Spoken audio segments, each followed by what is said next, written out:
कार्तिक महीने में एक बुढ़िया माई तुलसी जी को सींचती है और कहती है, तुलसी माता सत की दाता, मैं तेरा बिडला सींचती हूँ, मुझे बहू दे, पीताम्बर की धोती दे, मीठा मीठा घास दे, बैकुंठ में वास दे, चटक की चाल दे, पटक की मौत दे, चंदन का काठ दे, रानी सा साज दे, दाल भात का भोजन दे, ग्यारस की मौत दे, कृष्ण जी का कंधा दे। तब तुलसी माता यहाँ सुनकर सूखने लगी। तो भगवान ने पूछा कि हे तुलसी, तुम क्यों सूख रही हो? तुलसी माता ने कहा, एक बुढ़िया रोज आती है और यही बात कह जाती है, मैं सब बात तो पूरा कर दूंगी, लेकिन कृष्ण का कांधा वो कहाँ से लाऊंगी? तो भगवान बोले, जब वो मरेगी तो मैं अपने आप कांधा देने आऊंगा, तू बुढ़िया माई से कह देना। जब बुढ़िया माई मर गई तब लोग आ गए। जब माई को ले जाने लगे तो वह किसी से न उठी। तब भगवान एक 12 बरस के बालक का रूप धारण करके आए। बालक ने कहा, मैं कान में एक बात कहूंगा तो बुढ़िया माई उठ जाएगी।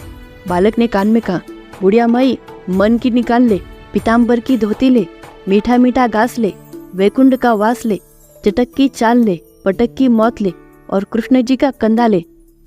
यह सुनकर बुढ़िया माई हल्की हो गई और भगवान ने कंधा दिया और बुढ़िया माई को मुक्ति मिल गई।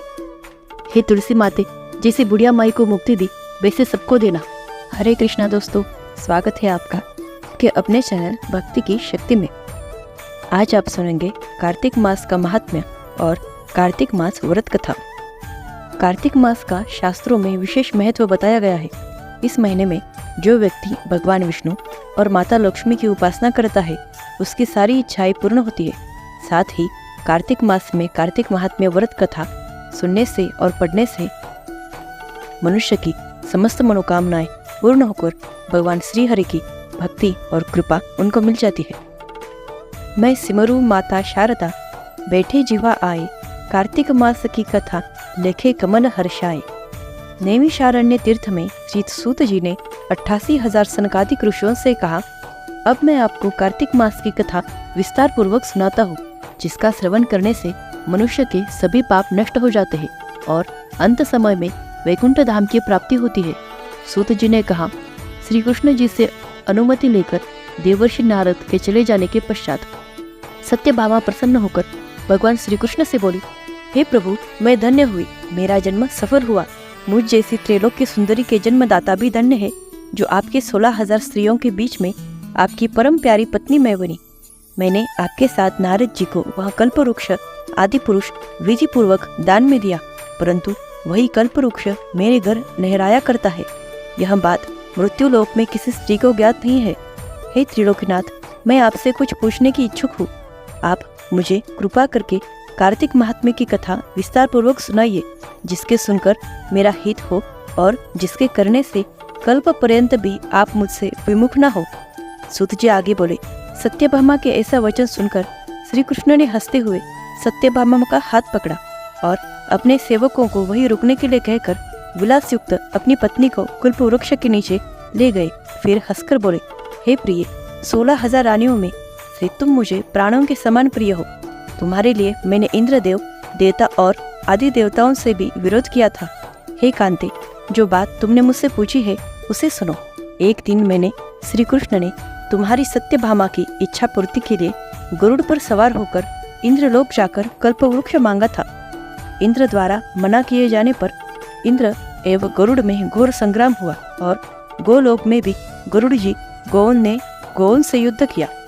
गरुड़ की चोंच की चोट से उनके कान एवं पूंछ कटकर गिरने लगे, जिससे 3 वस्तुएं उत्पन्न हुई। उनके कान से तंबाकू, पूंछ से गोभी और रक्त से मेहंदी बनी। इन तीनों का प्रयोग करने वाले को मोक्ष नहीं मिलता। तब गौ ने भी क्रोधित होकर गरुड़ पर वार किया, जिससे उनके 3 पंख टूटकर गिर गए। इनके पहले पंख से नीलकंठ, दूसरे से मोर और तीसरे से चकवा चकवी उत्पन्न हुए। हे प्रिय, इन तीनों का दर्शन करने मात्र से ही शुभ फल प्राप्त होता है। यह सुनकर सत्यभामा ने कहा, हे प्रभु, कृपया मुझे मेरे पूर्व जन्मों के विषय में बताइए कि मैंने पूर्व जन्म में कौन कौन से दान, व्रत व जप किए थे। मेरा स्वभाव कैसा था, मेरे जन्मदाता कौन थे और मुझे मृत्युलोक में जन्म क्यों लेना पड़ा। मैंने ऐसा कौन सा पुण्य कर्म किया था जिससे मैं आपकी अर्धांगिनी हुई हूँ। श्री कृष्ण ने कहा, हे प्रिय, अब मैं तुम्हारे द्वारा पूर्व जन्म में किए गए पुण्य कर्मों का विस्तार पूर्वक कहता हूँ, उसे सुनो। पूर्व समय में सतयुग के अंत में मायापुरी में अत्रि गोत्र में वेद वेदांत का ज्ञाता देव शर्मा नामक एक ब्राह्मण निवास करता था। वह प्रतिदिन अतिथियों की सेवा, हवन और सूर्य भगवान का पूजन किया करता था। वह सूर्य के समान तेजस्वी था। वृद्ध अवस्था में उसे गुणवती नामक एक कन्या प्राप्त हुई। उस पुत्रहीन ब्राह्मण ने अपनी कन्या का विवाह अपने ही चंद्र नामक शिष्य के साथ कर दिया। वह चंद्र को अपने पुत्र के समान मानता था और चंद्र भी उसे अपने पिता की भांति सम्मान देता था। एक दिन वो दोनों कुश व समिधा लेने के लिए जंगल में गए। जब वे हिमालय की तटहली में भ्रमण कर रहे थे, तब उन्हें एक राक्षस आता दिखा। उस राक्षस को देखकर भय के कारण उनके अंग शिथिल हो गए और वे वहां से भागने में असमर्थ हो गए। तब उस काल के समान राक्षस ने उन दोनों को मार डाला। चूंकि वो दोनों धर्मात्मा थे, इसलिए मेरे पार्षद उन्हें मेरे वैकुंठ धाम में मेरे पास ले आए। उन दोनों द्वारा आजीवन सूर्य भगवान की पूजा किए जाने के कारण मैं दोनों पर अति प्रसन्न हुआ। गणेश जी, शिव जी, सूर्य व देवी, इन सबकी पूजा करने वाले मनुष्य को स्वर्ग की प्राप्ति होती है। मैं वो एक होता हुआ भी काल और कर्मों के भेद से 5 प्रकार का होता हूँ। जैसे एक देवदत्त, पिता, भ्राता आदि नामों से पुकारा जाता है। जब वे दोनों विमान पर आरूढ़ होकर सूर्य के समान तेजस्वी रूपवान चंदन की माला धारण किए हुए मेरे भवन में आए और वो दिव्य भोगों को भोगने लगे। तो ये था कार्तिक महात्म्य का अध्याय 1। अब सुनेंगे कार्तिक मास में गाने जाने वाली तुलसी चालीसा। तुलसी चालीसा और तुलसी आरती के बिना कार्तिक महात्म्य व्रत की कथा पूरी नहीं मानी जाती। तो आइए अब सुनते हैं तुलसी चालीसा। दोहा। जय जय तुलसी भगवती सत्यवती सुखदायिनी, नमो नमो हरि प्रेयसी श्री वृंदा गुण खानी। श्री हरि शीश बिरजिनी देहु अमर वर अम्ब, जनहित है वृंदावनी अब न करहु विलंब। चौपाई। धन्य धन्य श्री तुलसा माता, महिमा अगम सद श्रुति गाता। हरि के प्राण हो से तुम प्यारी, हरि ही है केतु दिनो तप भारी। जब प्रसन्न है दर्शन दिनो, तब कर जोरी विनय उसकिन्नो।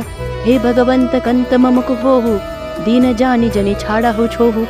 सुनी लक्ष्मी तुलसी की बानी, दिनो हो श्राप कद पर आनी। उस अयोग्य वर मांगन हारी, हो विटप तुम जड़ तनुधारी। सुनी तुलसी ही श्रप्योते ही ठामा, करहु वासत हो निचिदन धामा।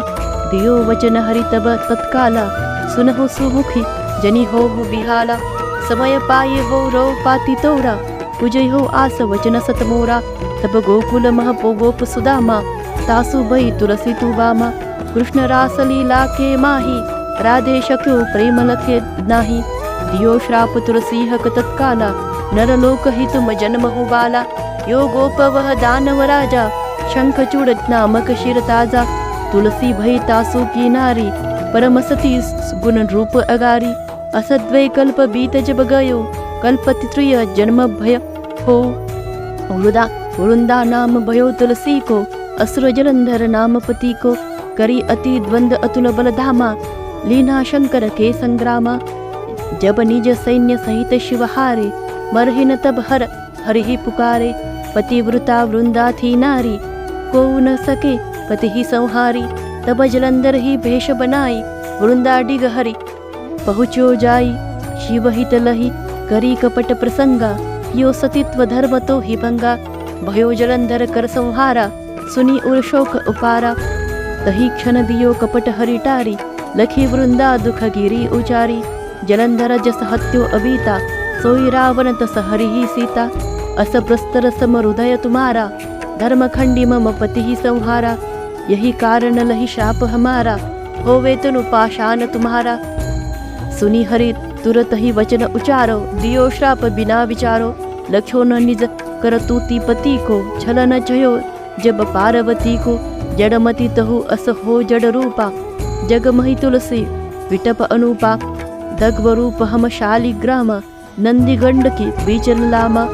जो तुलसी दल हम ही चढ़ई है, सब सुख भोगी परम पद पही है। बिनु तुलसी हरि जरत शरीरा, अतिशय उठत शीश उर पीरा।